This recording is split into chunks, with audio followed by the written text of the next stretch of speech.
What do you want to know? You look like a true, authentic New Yorker. I had to take it to a new level. You have to be on your game or else you're going to get exposed.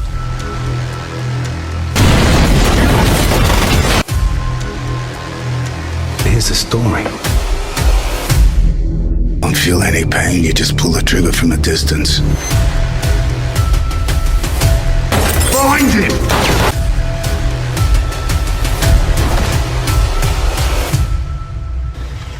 You remember how to use this? Thank you so much for that wonderful introduction. I'm very happy to be here. Appreciate you. What is the craziest thing you've done to prepare for a role? After so many decades in the business, I've done a few crazy things. From putting stones in shoes to create an uncomfortable walk and a limp. Oh, you like that one? Hold on, you put stones inside of your shoe. Yeah, I just heard someone do it when I was young and I thought, I don't want to fake limp this whole movie, pretend I'm limping. So I put some big ass stones in one of my shoes and it was extremely uncomfortable and I didn't have to act. Wow. Well, there's one. I got one. Love it.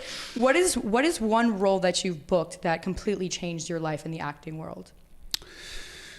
Well, that's another good question because there's variables of answering that, meaning career-wise, that's one thing, but changed me as an actor and as a person. I would say The Offer, which I did just recently with Miles Teller and Dexter Fletcher. The process was incredible, the pressure was incredible, and I had to take it to a new level, and I did, and it was an achievement that I felt really proud of that gave me a lot of confidence to push forward in my career. Proved to me that I can play with any big boys on the planet. What was it that made it such a difficult role? Well, doing these independent films are completely different to walking on a studio lot and playing with the A-listers. The preparation, the money at hand, the build-up, the process, which I love. So yeah, there's a lot at stake when you're in a big arena, basically. So you have to be on your game or else you're going to get exposed. So you were in an arena? Well, no, it's a metaphor, meaning I love the big arena as in... Wait, where? Yeah. Precious. I thought it was the film. Precious. Yeah, you get it now. It's like playing with the big boys. As far as doing all these independent films, which are great, I learned a lot. You work on your craft, and then you get to play in the big arena, so to speak, which is the studio stuff with the A-listers. It's a different ballgame. It's so inspiring, and I want to show our viewers here that anything is possible, because you came from, where did you come from? You're not even from LA. No. We'll talk about that in a second, but I wanted to tell you guys a little something. Fun fact, he was up for the role on Friends. Can you guess which role? Anyone? Give me a piece of pizza, will you? Joey. You were supposed to play Joey in Friends. Well, it's funny because I didn't know all of that until they had the reunion. I remember going up and auditioning 3 or 4 times, and I knew I was close, but there was a lot of other people that were close as well. But I didn't know how close I was. I didn't know that I actually had the role until the next day. Matt LeBlanc, who's a dear friend of mine, I've known him for a long time, he's a wonderful human being. And just to make it clear, there's no one for that role other than Matt. That cast was meant to be the cast, and that's how it is. But yeah, I got real close, and Matt took it last second through his presence and his genius. But it was quite an experience to hear it years later. I didn't know back then. Only after the reunion when I saw all these tests and messages. So it was pretty cool. I found out that you actually had the role. That's what they wrote up. If that's all true, you had the role. I did a lot of digging. Okay.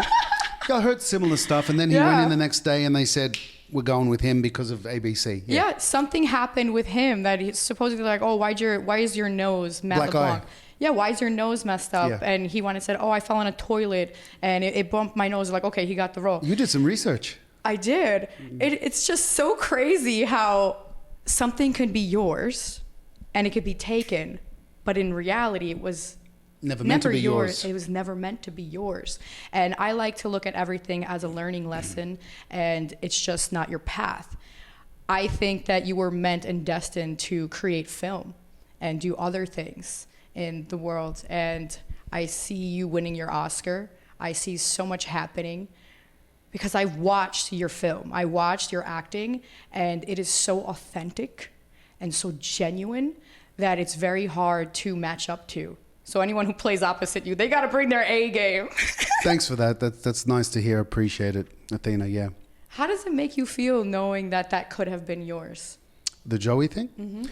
Like you said, doesn't bother me at all. I'm very happy with what's happened since then. And I openly admit that that cast was meant to perform those roles, and I had a different path in life and in my arts. And through that, I've achieved a lot of interesting things. I've traveled the world. I'm directing, I'm producing, I'm illustrating, I'm an oil painter. You know, I had a chance to explore a whole new world as well as the acting world. And I always say to myself, that would have been a different journey. It wasn't my journey, it wasn't my walk. Sometimes in life, we may think that we are going down a right path and, okay, this is the path for me, this is what I want. But then along the way, you end up doing something that you would have never thought or expected. And that was actually always meant to be your path. And but you actually did become a guest star on Friends a few episodes later. Yeah, well, that's a good story. And not many people know the truth behind that. But I got a call on a Friday afternoon and they said there were 4 guys coming in to audition for Joey's twin. So I was one of them. We went there and it was one of those auditions where they said, everyone stay. Because, you know, generally with acting, you go home, you find out a day, a week later. But they said, no, we're taking the winner right to set. So we all went in for the audition and they said, everyone go home, Louis Mandylor, you're going to set. Wow. So it happened like that. And it was just such a great experience for what people don't know. We had the curtain call for the episode. And Kevin Bright and a few of the other producers approached me as we were waving to the crowd. And they said, we have great news. There's 7 episodes, an arc, because they all have their storylines. They have different storylines that they, you know, have options of going with. And they said, you've been hired for 7 episodes and Joey books a show and you're his stand-in and you destroy his life. And they also said, we never thought we'd find anyone dumber than Joey. That was the biggest compliment. So I called my manager. The deal was getting set up. And then Monday morning they called and they said, sorry, Louis, we've been after Bruce Willis for about 4 years. And he just made himself available, so we're dropping your storyline and we're going with Bruce. So I got bumped for Bruce. But it's another great story. Who gets bumped for Bruce? Man, Friends is iconic. It is. You go to Warner Brothers studio lot, and then there's a whole shrine on Friends. Yeah. Fucking shrine. And so of there Friends. should be. What a game changer. What a show. And the funny thing is, I only ended up doing 1 episode, but I still, 20, 15 years later, I still get stopped by the fanatical, loving fans, and they're like, Joey's twin. Wow. And that's what I say. You know, I really commend you for how you chose to see the situation, because most actors, if anyone knows, they're very prideful, and it's like they're going to be very salty afterwards, and they're going to be very upset that they didn't get the role. Like, yeah, fuck this job. Yeah, who needs them anyway? But you're like, bravo, this is my friend. Yeah, these are my people. Just wasn't my path. That's it. Which makes you stand out from everyone else, which I love. And I'm sure that's what everyone else respects about you, and that sets you apart from the next person. Thank you for that. But I want to insert a little clip here. Let's watch Joey. Or should I say Louis Mandylor? Who the hell are you? I'm Joey. How are you doing? No. How you doing? What? How you doing? Damn it, Carl. Go wait in the hall. A lot of fun. I think what got me the job was the flinch. Because when he says, Joe, I flinch. We like pizza. You know, I say, how are you doing instead of how you doing? And he says, no. And I go close and he says, how you doing? And I kept flinching and they were laughing. When I saw them laughing at the flinches, I kind of knew I had it. What I loved was that it was so funny seeing you walk in the door. Like, I loved how your hair was all parted, and you look like Joey, but you had your own little essence about you, which I love so much. And you guys are similar, but also very different. You have a very different energy and a very different presence that you bring to camera. And it's very obvious that you had your own path, and you just blessed Friends for a few episodes. You say, okay, here's some of Mr. Mandylor's good work, and now I'll see you on the big screen. And yeah, I like to think that. And they also blessed me by allowing me to be part of that iconic, wonderful family. I loved Friends growing up. It was, it's like almost an escape. You know, you come home, you just want to relax after a really hard day, and then you put on the show. You see somebody. I'll tell you. You reminded me of something. You know what it's like? They shot an episode. If any of the friends will remember this for sure. But Joey was overseas or something, and he was homesick, and he was watching Cheers, where everybody knows your name, and he started to cry. It's the same thing about Friends. Because I spent a lot of time in Europe now. The last 15 years, I've been spending a lot of time in Europe, and when Friends comes on, yeah, man, it's a little touch of home. And it feels good. So I reflect on Joey's episode because Cheers was one of my favorite shows too. But yeah. So you're not only known for Friends, you're also very, very well known for the most famous Greek movie ever, My Big Fat Greek Wedding. You know, I gotta tell you, I've never seen my sister so happy. Oh. If you hurt her, I'll kill you and make it look like an accident. Hey, Ian, Jesus, look at your face. It's just a joke. It's just a joke. Good one. No, the good one is I got a gun. Yeah, I got a gun, and I swear I'll jam it right up your... Ian, I got you again. I got you again, Ian. How did you get cast for that role? Audition. Okay. Yeah, just an audition, and I got the gig. Did you know somebody that gave you the audition, or was it straight through your agent? Just the agent called. I think they wanted to see a lot of Greek actors. Okay. And I was one of them, and they seemed to like what I did. God bless them. And I got the opportunity to be part of this wonderful Greek family. So when I met you, you had a very heavy Australian accent. And I didn't recognize you from My Big Fat Greek Wedding. And I'm like, this is a totally different guy. You know, he looks the same. He looks similar, but got an Australian accent. I'm like, where are you from? You're like, Australia? I'm like, okay. Then I find out everyone's taking pictures with you. I'm like, who is this guy over here? We were at the church, and all the papadas were taking photos of me, right? That was a great day. I love those I'm guys. like, wait a minute, there's something going on over here. Yeah. And then I'm like, wait a minute. And then you talk in your voice, a different voice, and I'm like, wait a minute. How'd you just go from Australian to New York like that? Can you do it for me? What do you want to know? I'll poke a hole in somebody right now. Let me tell you something. I can't believe... You know I'm born and raised in New York. I'm hardcore from Queens and Long Island. You really fooled me. On My Big Fat Greek Wedding, I thought nobody was Greek in that movie. Like only Nia Vardalos, which she does an amazing job. The way you spoke, your New York accent, you look like a true, authentic New Yorker. And I wouldn't even think Greek because you have big, bright blue eyes. I'm like, that's a real guinea right there. Well, I'll tell you something funny on that note. My first big job was a show called Down the Shore. It used to lead in Married with Children a long time ago. So it was it was kind of Friends before Friends in a way. It was 3 girls, 3 guys who rented a beach house in the Jersey Shore on the weekends. When I auditioned for the show, I was fresh off the boat, full on Aussie accent. And God bless Alan Kirschenbaum, Phil Rosenthal, and the rest of the producers, Les Moonves at CBS. When I went in for the audition, I was the character. 100% I felt it. I had them on the floor, but I had a thick Aussie accent. There was a lady called Lillian Glass at the time who was the #1 speech therapist in LA. So, true story, the network paid for 3 weeks of speech therapy for me to try and work on a New York accent. So I went for 3 weeks, then they had me come back and test in front of the whole network. How old were you? 23, 24. And then what happened was, when I went back to network test deal, and if you haven't done a network test deal, they don't do them anymore. The world has changed.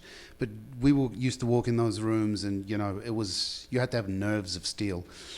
The point of this story is that when I went back, went in full New York, I did the audition, and as I was leaving, one of the network executives said, because the producers didn't tell anyone. They just said, nobody knew. None of the producers knew that you were from Australia. No, and they didn't know I had the 3 weeks speech classes. So when they called the network back in the studio, because the producers were one thing, but then there's another 20 people in the room, the studio and the network. And as I was leaving, one of them said, at least we found someone from New York. And I looked back and I thought, wow. What a compliment. Yeah, well, I did it. Bravo. I pulled it. And since then, all those exercises I still use to do different accents because they apply to any linguistic changes that you need. I'm really curious. Can you give an example of one of the exercises? Okay,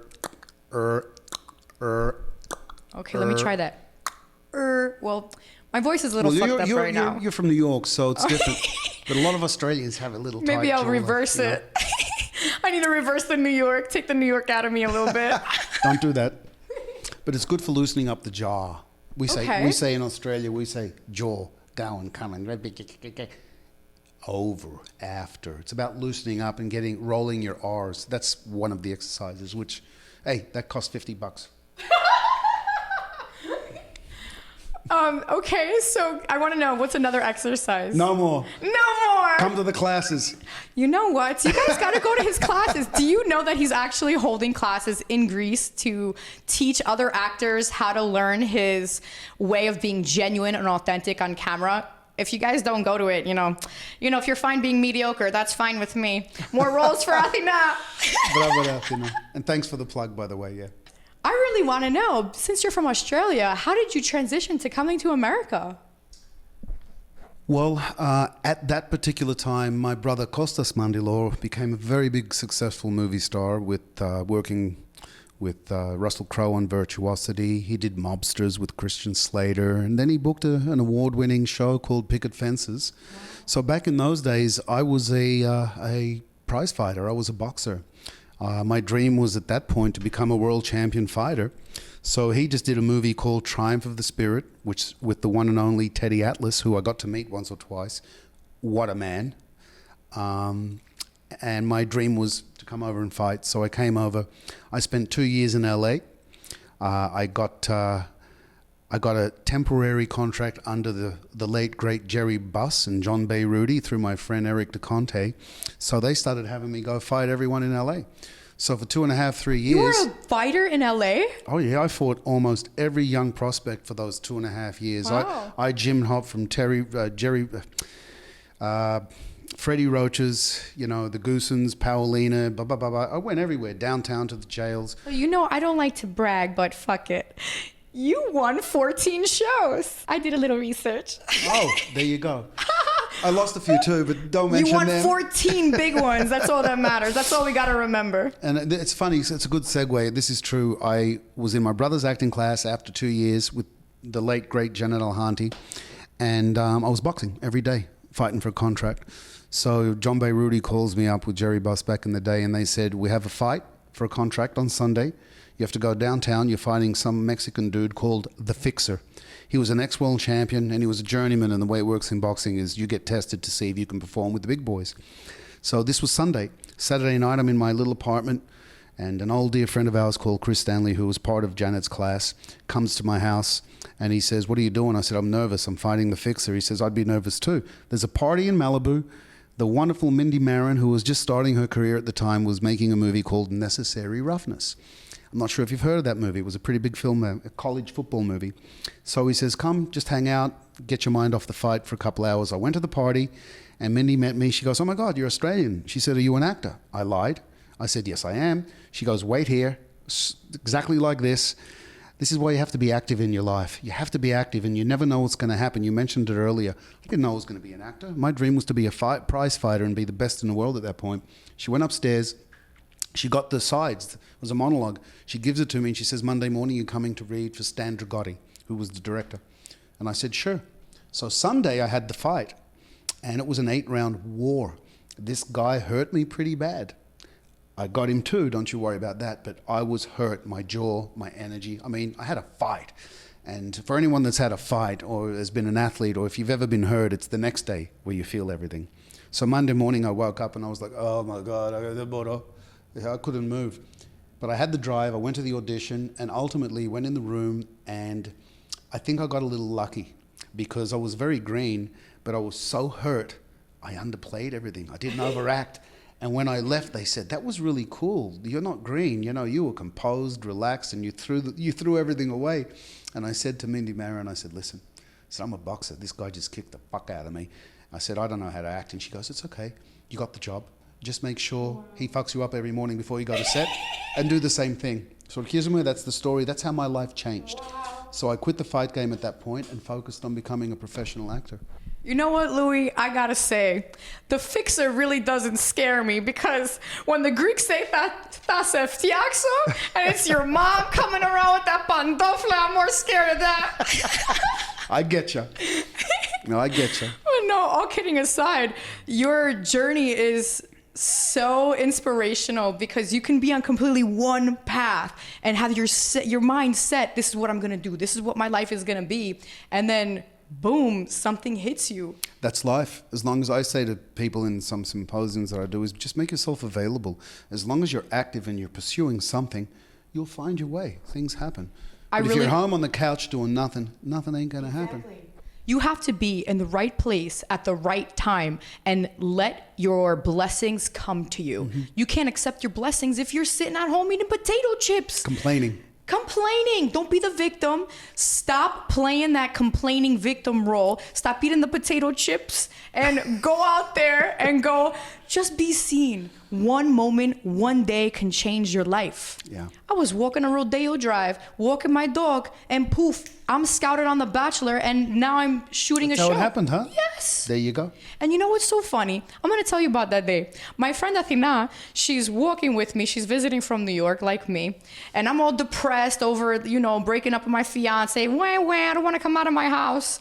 And I finally come out and walk my dog. And Athena's like, Athena, take off your jacket. And I was like, I'm cold. She's like, take off your jacket right now. I'm like, I'm freezing. She's like, I just feel something shit's gonna happen. I'm freezing my ass off. Take off my jacket, walk my dog. And all of a sudden this guy, he's dressed in a nice suit. I don't really notice people and I'm just minding my business. But when he called me out, he was like, excuse me, you look important. What's your name? Athena. Athena, are you Greek? I'm like, of course I'm Greek. And he's like, oh, I'm Greek too. I said in Greek, nekala, and alos Elinas ados Rodeo Drive, which means another Greek here in Rodeo Drive. And he's like, yes, I'm. You should go on this TV show that I'm the host of. And I was like, what TV show? I'm like, this malaka's pulling my leg. I'm like, this liar over here. And my friend the whole time, she's like all antsy. And I'm like, why is this girl so antsy? And he tells me, yeah, you should go on this TV show. You'd be great for it. And I'm like, whatever, we'll see. So she takes me to the corner. Athena, do you know who that was? And I was like, who was that? And he's like, that was blah, blah, blah. He's the host. And I'm like, oh, cool. That's how it happened. That's how it happened. And yeah. That's how life happens. Moral of the story, you gotta be seen. You don't have to say shit. You just go out there. Maybe your life can change. Then I got another friend. He was walking into Topanga Mall and gets scouted to be Will Smith's body double. And he was in Men in Black. Right? That's how it happens. Exactly. I think Being active, yeah. Exactly. And what are the odds that you and your brother are both great actors? And not just great actors. Yeah, this guy's good. No, you guys are stars. Movie stars. What are the odds that two brothers end up being big movie stars? How did that happen? I have no answer. But he was, my brother Kostas, when he was working in those first years, I'm not sure how many people remember this, but he was voted you remember the People's Magazine, most beautiful actor in the world and all that? He won it 3 years in a row. Really? Yeah, I'm surprised you didn't win that. No, I was never that famous at that point. Still now, my brother had some very, very high profile work at the time, which put him in that bracket. But I remember Sharon Stone on David Letterman. David Letterman said, who's the hottest actor in town? She goes, there's this new guy, Kostas Mandylor. So he really got up there. Plus, he was a beautiful man. He was a model. Me, I was just smashing people's faces in for money back then. So I didn't give a fuck really. That's the truth. Now, this is my life. I care more than anything in the world. But back then, what did I care?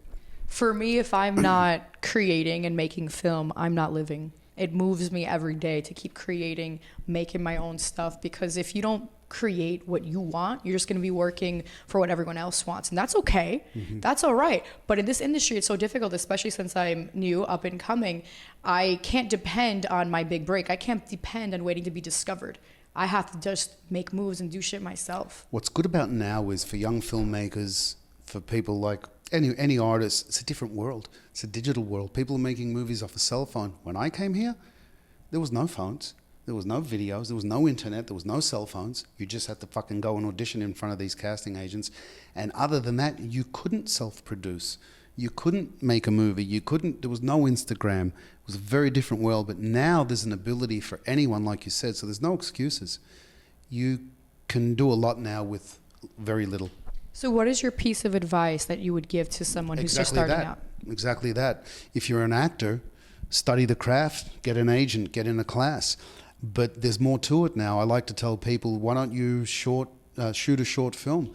Pick an amazing story, gather your best friends who want to do the same thing, gather a writer who has some sensibility, and shoot something, make something, perform something. Short films now are changing people's lives.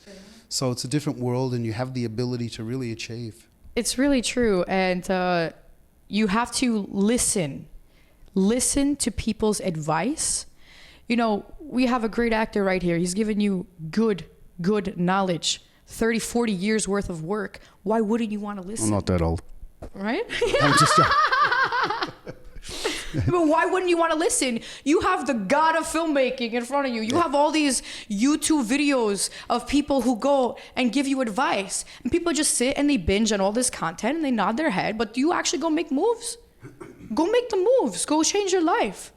One day can literally change your life. And preparation, keep preparing for that right moment. Correct. You may not have one moment, right? You may not have, okay, X and X date. You may not have that date that you're going to perform, but you got to be ready because that time will come. And when that time comes, it's going to happen overnight. They're going to say, I need you on set in 24 hours, or I need you on set in 2 weeks. And like, oh shit, I've been eating all those potato chips. Now I'm fucked. Now I can't get the role. You better be ready. That's why I look like this right now. I'm waiting for my opportunity.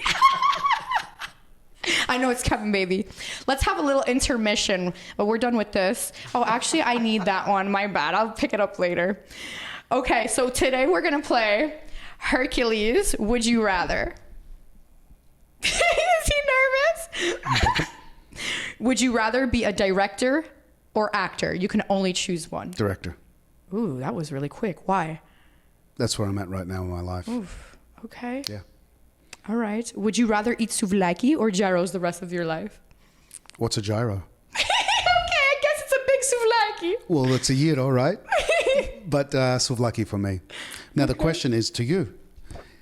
In Greece, I realized up north and in Athens, completely different. Kalamaki is not a kalamaki, and a souvlaki is a kalamaki. Did you know that? I did not. Yeah. But you know, I'm going to tell you something. All right? I'm giving this free promotion over here just because I love them so goddamn much. Souvlaki King in Astoria, New York hits the spot. And I'm going to tell you why. All right? Because it's nice and juicy. It melts in your mouth. You know, I don't like no dry chicken. That's nasty. Nothing dry. You got to have it juicy. And then on top of that, it's even better than Greece. And I'll tell you why it's better than Greece. But Greece, everything's so tiny. It's so small. What am I going to do with that little thing? I want a nice big souvlaki, you know? Well, since you did that, I'll give a plug. My man Thanasis in Monastiraki, the best kalamaki. I like them on a stick. I like the fries and the salad. That's my favorite Greek meal. I don't care about any of it. Moussaka, kalamaki. If it's done right. That's right. Oof, and you put I'm starving. Oh my God, you're making me hungry. I started it though. Okay. Would you rather explore space with Neil Armstrong or travel to Rome with Julius Caesar? Rome with Julius Caesar. Why? Julius Caesar? Okay. Rome? You know, Back in the day? Hey. I gotta tell That's you. where I'm at. I can so see that for you. I saw a really great movie. I don't know if you've seen it. It's called Napoleon. And it was amazing. You enjoyed it? I did. I truly did. And the whole time, all I could think was, I'm like, this is great acting. This is a great movie. But damn, I can so see Louis Mandylor playing this role. Appreciate that. Yeah, because you got this strong presence. I can't wait to insert all these little clips so you guys can really watch the acting. Was that him?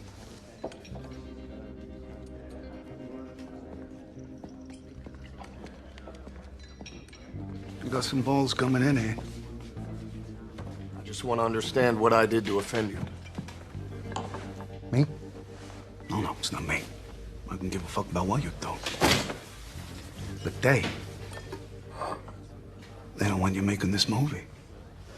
They say it's disrespectful. Who's they? The Italians, back east. You making a movie about them, you don't know who they are? The movie's fictional. It's not about anybody in real life. Except Sinatra, right? Listen now. I ain't here to tell you what to do, but here's the story. My friends asked me to deliver a message, and I delivered that message. Anything beyond that, I got no part of. How do I deal with your friends? You want my best advice? Make a different movie. And if I don't want to make a different movie?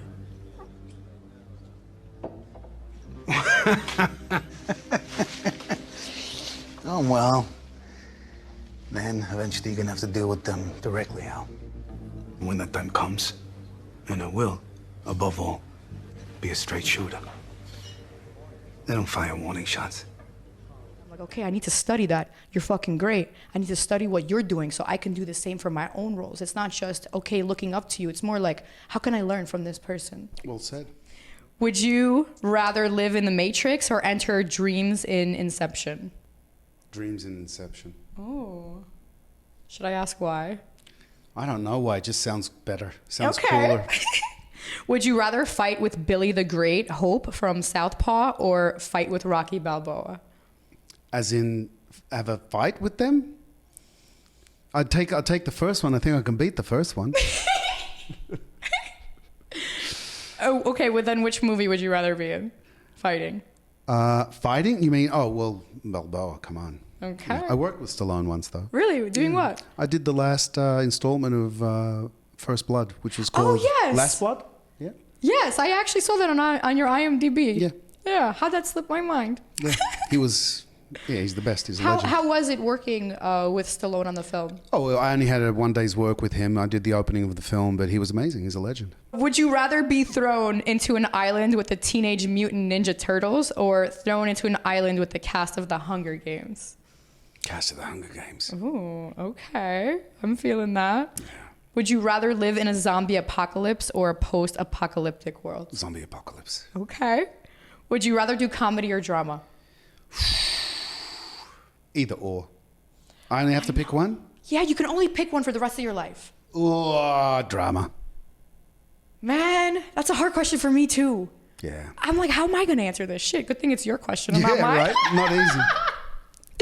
Would you rather watch The Mummy or watch Lara Croft Tomb Raider? Neither. I'm not even going to ask why. Would you rather watch a sporting event or watch a romantic movie? Sporting event. You're like, fuck yeah, fuck that romance. No, I love romantic movies, but Okay. I can only pick one. Only a real manga. Okay. I'd rather watch the UFC all day long. Okay. It's a guy thing. Would you rather have... Who made this question up? Would you rather have to sit on someone's lap every time you're watching a film or have to sit on the floor with no pillows? Floor with no pillows. Why? I don't want anyone next to me while I'm watching a movie. You want to focus. That's it. Would you rather be skinny and hairy or fat and smooth? Skinny and hairy. Tell me why. Because I can shave the hair and be skinny. Oh, that's a good one. I like how your mind thinks. All right. I like how yours thinks with these questions. So you have two really Greek parents at home. Most Greek parents, they say there's no way that my kid's gonna be an actor. You're gonna get a real job that makes you real money. Because you know how they are. My parents, they told me, dreams are just dreams. That's why we have them and that's why we're here. No, I don't believe in that. I believe you can have anything. But what did your parents say when both you and your brother decided to be an actor? My parents were pretty cool, especially my mother. Real quick, my father, after I started working in the industry for a couple of years, he says, "What are you doing?" I says, "Oh, I'm acting." He says, "What are you doing for work?" So that was my dad's mentality, which is true. I went, "What do you mean what I'm doing for? I'm acting." "Yeah, do you have a real job?" So my mother, on the contrary, when I was in Australia, she gave me the greatest advice. She said, "See the world, travel, experience, and go get it." And she's the one who sent me to LA to pursue my boxing career. You're She so said, "Don't get married, don't have kids, don't do any of that now. You're 20 years old. Go see the world, son." That came from a Greek woman? A Greek mom? My mum's a tiger. Oh my God. Yeah. Wow, you're so lucky. I am. She sent me on my way. She said, "Go see the world. What are you going to do here?" Wow. Go, and I love her for that. Do you regret not getting married as a boy? No. Oh, okay. All right. You have a beautiful career. Yeah. I love that. That's kind of where I'm at in my life right now. Married as a boy, why would I want to do that? To me, it just it's just a foreign concept. Well, for me, I want my dream more than I want love. I want my dream more than anything in the whole world.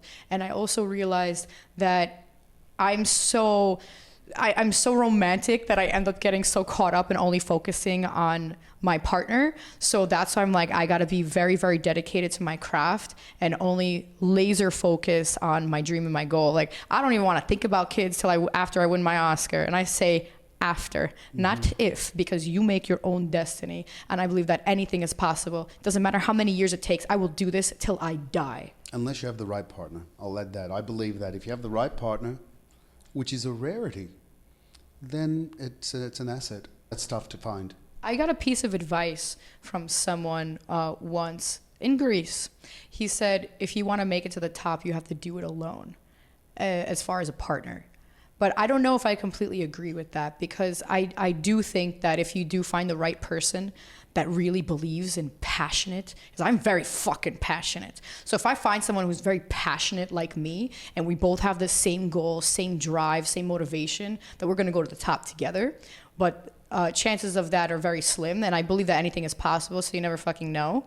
But yeah, I think that you just have to meet the right person who's in your field, I think. Yeah, I agree. I think that advice is incorrect. There's a quote that I never forgot. There's a reversal to every law in the universe. So that guy saying you need to do it alone, nothing's written in stone.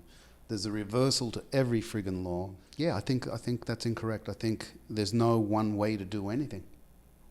I agree completely. I'm told so often in my life that it doesn't exist. It doesn't happen. You won't find this, Athena. You know, Athena, that's a needle in the haystack. Well, I'm the needle in the haystack. Why can't I find it?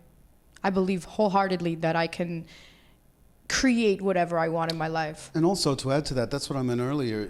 That's a journey of the individual. So even if you don't get that, you're going for it, which makes you active, and it puts you in positions for things to happen.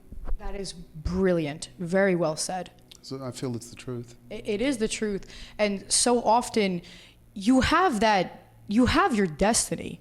And I also believe you create your own destiny and you're the author of your own story. You make whatever you want happen. And the thing that you were writing that you wanted to happen, maybe that wasn't completely it. And it just took you that different path for a specific reason, because that was actually what was written. And you created that yourself. If this is even making sense to you, it makes sense in my brain. No, it does. It's like with my boxing. I wanted one thing and I got another. But my activity created that situation and I had a decision to make. You also did soccer as a kid. I did, yeah. I was pretty damn good. You were huge in soccer, I saw. Yeah, I was pretty good, but I never committed to it, you know.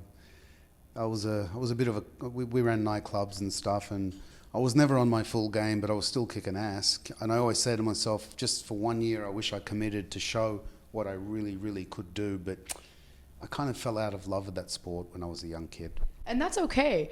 You know, you can fall out of love with anything, you know, whatever you're doing in life. And it's just, there's stages to your life. Yep. You know, a lot of people think, oh, I'm supposed to meet this person for this reason or that reason, but you never really know the actual lesson that was to be learned. What was your aha moment when you knew, I'm going to be a great actor, this is my destiny?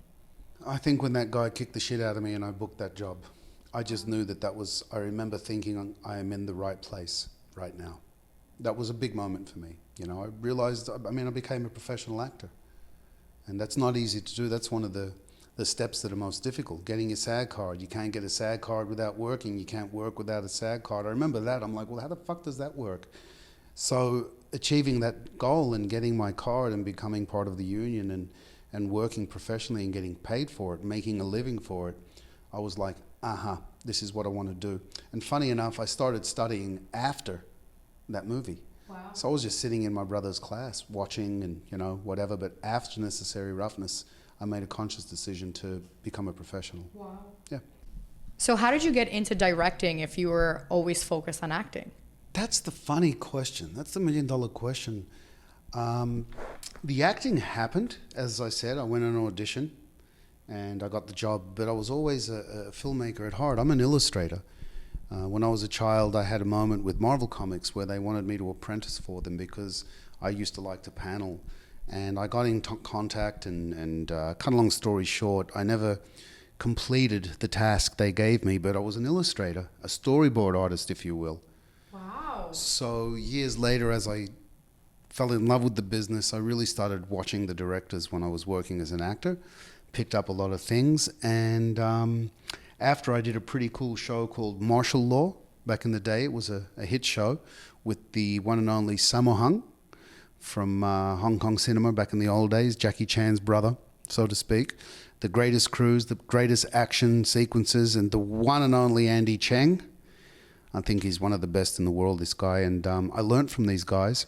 Soon after that show, I made my first feature film. On film, I cut it on a moviola. It's called Jimmy Bones, and I'm about to release it, by the way. It's been like, 30 years later, and I have a director's cut that I'm working on now. Wow. I've digitized it, obviously. So that was the first step into the directing, and I knew it's what I wanted to do, but then I was fortunate enough to be busy as an actor. So then I just started directing in between moments. What do you love most about directing? There's the whole process. I like working with actors, man. I love helming and seeing these amazing thespians bring their stuff to it and then molding it, setting up cameras and creating nuanced moments that reflect life. And to try and recreate a moment and make it look to the world like it's happening for the first time, that's what directing is. And there's an art to it, and I'm fascinated by it. What do you think sets you apart from the other filmmakers? Well, look, I aspire to be as good as the greats. There's a lot of wonderful and amazing, talented filmmakers that I want to be like. But yeah, I separate myself from the bottom tier, no doubt about it. Preparation, passion, energy, knowledge, and spilling fucking blood out my eyes to make things good. Yeah. I really admire that, because that's exactly how I feel in anything that I do in my life, where I put my blood, sweat, and tears into something. And it's funny, you always hear people complaining how, I didn't get this, I didn't get that. And in my head, I'm like, how hard did you work? Did you put your blood, sweat, and tears into this? If you have a day job and then you go home and then you just hang out, like, no, there is no days off. You shouldn't be sitting down, hanging out. If you want this so bad, you got to be working your ass off, because the next person is working 10 times as hard as you are. So that's your competition, and you got to make sure that you match up and you just keep working hard for what you want, and you make it happen. It's true. Like nowadays, in between working, I'm constantly watching movies. I'm studying directors' choices, and a big thing is for me is Japanese animation. From when I was young, it's where I get most of my ideas for coverage from. That are a little different, make things a little different. Yeah, so you always kind of have that door of knowledge open, even when you're not working, and building the craft for the moments at hand that are coming. So yeah, it's a process of continually growing. All right, so now we're going to do Medusa's Truth. You're my go-to on the look, by the way. We are ready for it. Okay, but you have to be... Medusa's Truth. You have to be completely honest. Okay, let's go. How do you deal with people who just need to be set straight? As you get older, you get a little more forgiving. And I try just to avoid them nowadays. I try to avoid them, but, in all of our lives, there comes a time where you've got to make a stand and stand up for yourself. So, I used to get really upset when people would offend me, and it used to make me so angry, but then I realized it would affect my own life, until I realized the one who remains calm has the power. And that's my motto at this point. But there's some times where people just deserve it. It's the reversal in every law in the universe that I said before. Yeah. It's always good to take the high road, but sometimes... Yeah. Dan dem pefti logo pefti xilo. What can I tell you, right? Sometimes... That's what my dad used to say to me. Dan dem pefti logo pefti xilo. Which means if you don't do what I tell you, I'm going to smack you one. Because here's the thing. If you let people walk all over you by sometimes staying silent's good, but then other times, if someone keeps poking at you over and over and over again, you got to let them know, like, you got to stop. And you gotta say it in a way where, like, bro, chill, like, this is too much. Okay, what does the word loyalty mean to you? Without loyalty, you have nothing. And loyalty is hard to come by. For me, if you're loyal, like really loyal, you have me for life. Like you gain my heart for life. Because so often when I love somebody, I'm not talking romantic, I'm talking in general. You know, when I love somebody, I love you with my whole heart. So I will give you everything. And that's my loyalty. That you need something, I'm gonna be there. You know, you're going through a hard time, you can't pay me right now, but I'm loyal to you. I'm gonna still work for you for free because I fucking love you. And I know that this is a hard time right now. I know that you're gonna repay me one day. I know that this is all, you know, this is repay me in loyalty back, basically. And so many times I see that there's tests. There's tests. And you think that someone's so loyal to you. And when you really need someone, you really need them there, they're not fucking there. When my mom was dying, right? Everybody around me said, "Whoa, I love Thea, I love Thea, I love your mom, she's the best, she's the best." Now my mom's dying in the hospital, it's Easter. Who shows up on Easter dinner? Nobody. Nobody shows up, that's the loyalty. For me, I don't gotta talk to you for years, but I'll still be loyal to you. You need me, I'll be there even if I haven't heard from you in 5 years.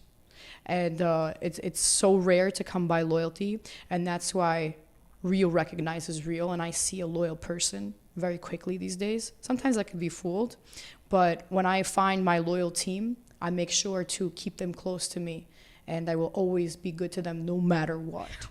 When you first moved out here to LA, when you were in your 20s, what's the craziest dating story you've ever had when you moved out here? Dating story? Yeah. When you first moved, like 25, Oh 26. boy. Well, one does come to mind, funny enough. I used to play soccer with Rod Stewart and the wonderful Lionel Conway. I played with the Exiles, and we used to go drinking at an old place called Tequila Willie's up in Manhattan Beach. I met this really cute girl one night, and she took me back to her apartment. And it was late at night, and I had like 5 too many whiskeys. Who hasn't here in LA? And this is actually a funny story. You know, young kid, and you know, we were hot for each other and whatever, and we get in, and you know, we're settling into her room, and it was pitch black, and I said I need some light, you know, and I went to hit the light, and as I went to hit the light button, she said, "Don't!" But I hit the button, and what I didn't realize is she lived in a garage, and the garage door started coming up, and all the plates and all the dishes and all the artwork started falling off. I'll never. He's laughing. It's a fucking true story. I still tell my friends. She started screaming and she started throwing things. I destroyed her pad, basically. The dog. I'm like, what the fuck is going? The whole walls. I didn't realize it was a garage. Plus, I had a little wild turkey in me. But there's one for you. Oh my God. By the way, I ended up getting a taxi and going home, obviously. So it ended up being a horrible So no night. nookie for you that night? No nookie nookie. I love it. It could have been after the nookie. No. Okay.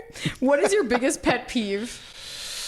Ooh, I think I'm probably one of the most impatient human beings on the planet. And I don't like bullies.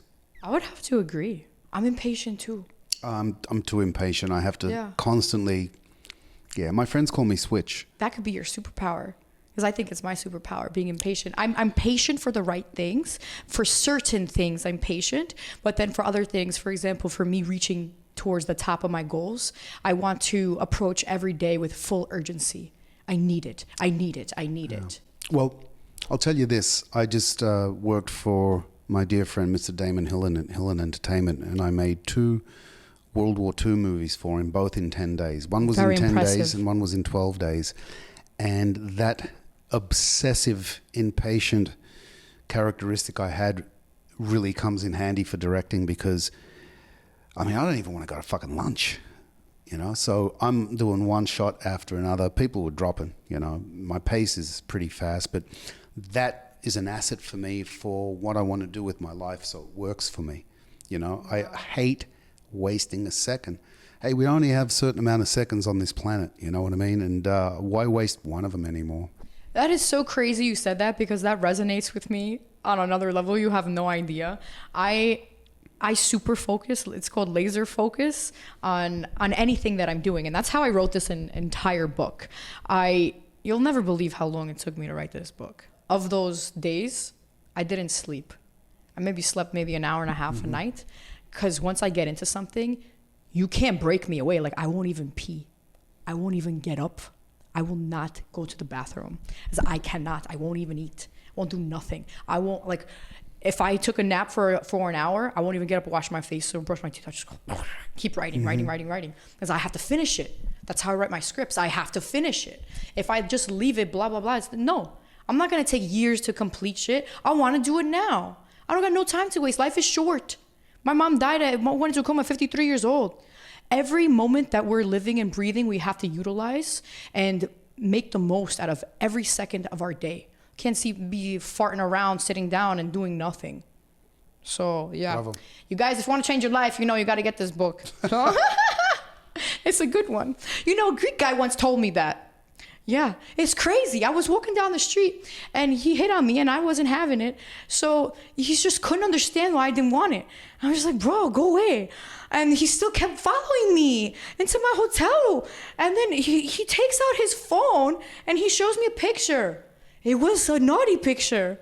And he's like, come on, try it out. It's a good one. I'm like, it's a good one. Go show that to another Greek girl because it's not me. What a confident young man. I know. What is the strangest or craziest rumor that you've ever heard about yourself? Yeah, we'll pass on that one. So I'll answer that one for myself. I love my Greeks, but sometimes they be doing some kutsabolo stuff, which is, big mouth stuff. I end up on The Bachelor for 6 months instead of 3. I'm an American citizen, and I really pushed my limits here. I'm not supposed to be staying in Greece without a passport for that long. So I end up almost getting deported after the last day. I send my ass back to America. I just win the goddamn show. I think I'm going to have the love of my life come back with me or stay and enjoy Christmas. Something, Katimazi. And then I get shipped off back to America with no man, no money, nothing. High and dry. It's fucked up. And then to top it off, I go on Google, because I'm on Google every fucking day, okay, with these Greeks, with a new fucking story about me that's not true. And they said that, I put a filter. I took a video with myself here in LA, and then, like, I don't know, it was a filter with, like, red hair. And they're like, η Αθηνά άλλαξε όλα. Έβαψε τα μαλλιά της κόκκινο, είναι έγκυος έτσι γιατί έφυγε Ελλάδα. For you Americans out there, it means Athena changed her hair. She's so upset over losing The Bachelor that now she has red hair, and now she left Greece because she's pregnant with Alexis's baby. Bruh. I never said nobody's bedroom in Greece. You kidding me? You're lucky.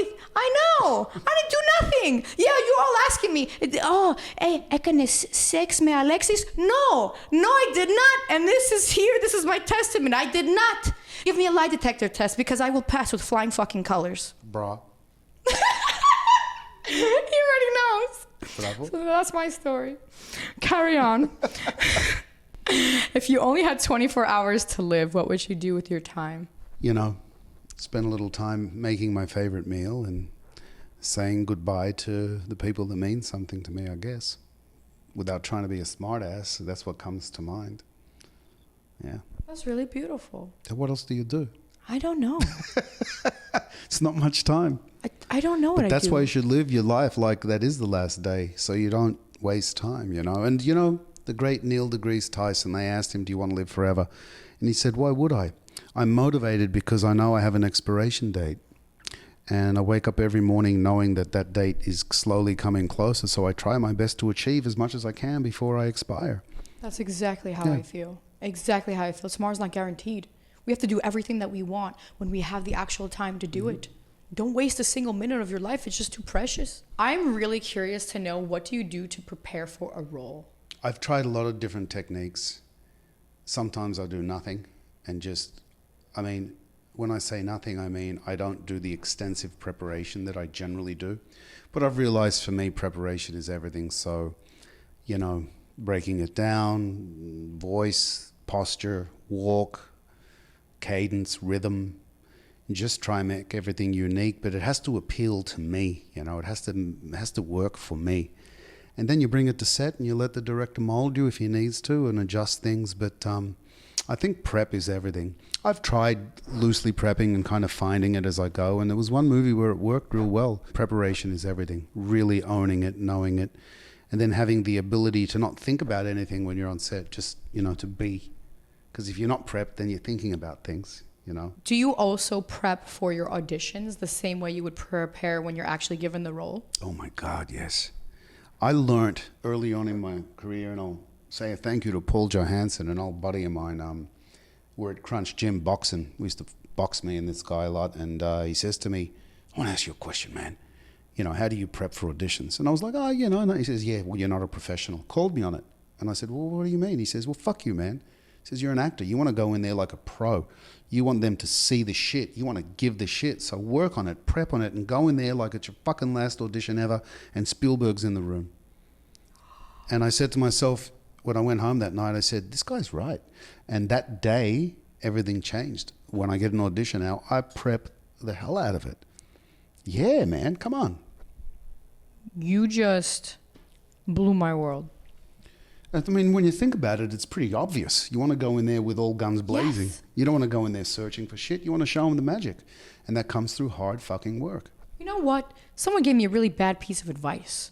So I was doing all this work, preparing exactly how I would prepare for the role for the audition. And then someone close to me saw me doing it. And he was like, what are you doing? This is just an audition. You don't need to do all this extra stuff. Fire him. Right? That's some bullshit. That's how I feel. I want to go How into do you think everything. these big directors feel when you walk in there? I want to see a professional. So how can you say it's just an audition? Exactly. The audition is the be all and end all to getting the job. How do you feel about actors not being off book? Again, it's like, you know, if you're not prepped, you're just not a pro in my books. So you also do coaching for actors. Yeah. So we mentioned before that you're going to do it in Greece. My dear friend Konstantino Mouroulis and myself will be commencing in the new year some really, really cool acting classes in Thessaloniki and Athens. Have you ever dealt with negative people that said it's not possible, you can't do this, and didn't believe in you? Every day. It happens every day, doesn't it? How did you handle that? Well, when you, like I say, you get older, you learn things. When you're younger, you know, it affects you. But if you have some guidance with good friends, family, fathers, mothers, etc., you learn that pretty quick. Don't listen to anyone. Just do your thing. But what happens when it's the people closest to you in your life? Well, then you make them not close to you. I completely understand that because I've done that. The people closest to me were the biggest naysayers, the biggest negative Nancy's What's in my that life. wonderful quote from the Bible? Oh Lord, protect me from my friends, my enemies I can handle. Oh, hell yeah. I open one of my movies with that quote. It's a gangster love story in Australia. Yeah. I want to see that movie. What's it called? Jimmy Bones. Jimmy Bones. That was the first one I made on film 25, 30 years ago. Yeah. Oh, I can't wait to see it. Yeah. I love that. What's your favorite movie that inspired you to create your own movie? Wow. The movies growing up that just made me fall in love with cinema. There's a few. Papillon, Cool Hand Luke. I really like the Kurosawa era as well. That old cinema was just amazing. And I actually, on the last movie I made, I homaged his movies with smoke and silence, and you know, just really got artistically. Just took a real chance. And there's a couple of old movies. I could name off 100, but those are probably the most influential when I was a child. Cool Hand Luke and Runaway Train, Midnight Run. There's a bunch of great movies, but as a child in Australia, Papillon I loved because it was just so much silence and there was so much nuanced performance, and Steve McQueen was the fucking man, and Dustin Hoffman, etc. But if you haven't seen Papillon, it's a long movie, 3.5 hours, and I think there's 47 minutes or 50 minutes in the movie where not a word is said. Really? Yeah, that's a film. It's not your cliched over the shoulder, let's make it a fast edit.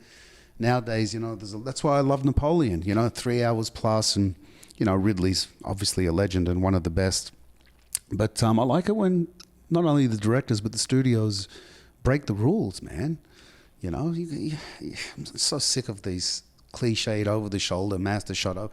There's no creativeness. So when the movies take a chance, I think it's wonderful. Now, even if it doesn't work, it still can be really riveting to watch. Even if it's not the best movie you've ever seen, you get something from it that's different. Zeus's lightning round, and we're done. Rambo or Terminator? Terminator. I would choose the same. What's your favorite food of all time? Kalamakia. My Mediterranean diet and spaghetti. Mine is spanakopita. Is it? It is. I'm Okay. obsessed. Like, I always wanted a nice pefera, linida pefera, to cook me spanakopita. And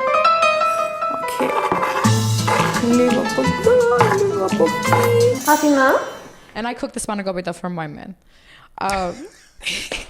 And if he doesn't like it how I like it, which is very good, so I can't find that actually happening, I'm going to go straight to his mom and ask him, listen. How do you do it? Yeah, exactly, and learn from him. What is your dream road trip destination? I've always wanted to get a big RV and drive across America. What's the weirdest thing you have in your closet? I've got some pretty, let's say, eccentric clothing. Really? For a dude. Next podcast, where you're I'll most wear eccentric. something. You got it. Okay. What's the worst lie Well, you... I mean, I've got these. Oh, I love those shoes. Yes, I'm a shoe girl. Yeah, I am too. Yeah, For a dude, I'm a shoe guy, Oh, I yeah. love it. Yeah. If you were an ice cream flavor, what would it be? Chocolate, Oh, why chocolate? my favorite. Okay. I think I'd be birthday cake. Yeah, Because I'm a splash of surprises. there you go. What's Sweet. What's an activity that you do not find fun at all? Waiting. I agree. When I go out and I'm doing something and then you see that worker just taking his time, it's like, bro, we've got a line of people here. Can you go a little faster? I mean, don't That stop drives me crazy. Yeah. That literally, you want to drive me nuts? Yeah. That'll do it. Like, my mind just going bonkers inside. It's like, well, you Yeah. better hurry the fuck up. I'm from New York. Yeah, I mean, Christmas and everything. I just love Bill Burr. He's my favorite right now. He always has been, actually. And he's got this thing about Christmas. Fuck Christmas. I want to drive my car into the fucking tree and fuck these fucking... Man, you should have seen me in one of my first jobs back in New York. I worked at a clothing store. I went from nothing to head cashier real fast because I'm like, ding, ding, ding, ding, ding. Well, this guy's ringing up the same shirt. I just did fucking 5 customers. I'm like, Athena, you go into the front. I'm like, thank you. I don't like the back. What's one thing you're most misunderstood by? When you give love to someone, sometimes they think your vulnerability is weak, but your vulnerability is your strengths, you know. I can second that completely. I've been misunderstood my whole life. And people look at me, they see one thing. And I just met someone last week at a restaurant, and he was like, you are not going to pass me up by me a second time without saying hello. And he's like, oh, your name's Athena? I'm like, yeah. He's like, oh. I'm like, you don't believe me? I'm like, here's my book. He's like, oh, wow. He's like, I got to say, I completely stereotyped you. You just look like another LA girl that just looks pretty and that's it. No substance. Mm-hmm. But that's not me at all. I have so much more to offer than looks. And when people get to know me, then they understand. And everybody tells me this from the time I was a kid. Like, wow, I didn't think I was actually going to like you. You're so fucking cool. You're so real, blah, blah, blah. So, yeah, fuck it. Be yourself, because everyone's always going to have an opinion. This was so fun. Thank you so much for coming down. You are a firecracker, and you need your own talk show. That's what I'm telling you right now. So thanks for having me, and I really had a lot of fun. And by the way, thank you for helping us shoot the promo before. We did shoot it with the wonderful Athena. For those of you who love the arts, and for those of you who want to dream big and take a risk, we're launching what we like to think is a very, very special acting class for beginners and intermediates to begin. We ultimately will be sharing the best of what I've learned and what I've created after 37 years plus of working in Hollywood. And I'd like to add, it's not just an acting class. It will be a life-changing experience. I pledge that to you. I'm very excited to share it with the world, especially beginning in Greece, Thessaloniki and Athens, right? Thessaloniki and Athens. So we're ready to have some fun and share some knowledge with the people that want to attain this wonderful, wonderful knowledge through a wonderful journey. I am so excited to see what you have in the works and to watch more of your films. He's got a lot of great things coming up. Make sure you check out the films that he has, support, watch them, let us know what you think. IMdb has a whole list of his films if you want to see more of what Louis done. It's a whole mouthful. You can't even say them. Can you tell our viewers where we can find you? Louis Mandylor Official on Instagram. Thank you guys so much for watching. If you like this episode, make sure to subscribe, like this video, comment down below what was one thing that resonated with you most in this video, and I'll catch you on the next one.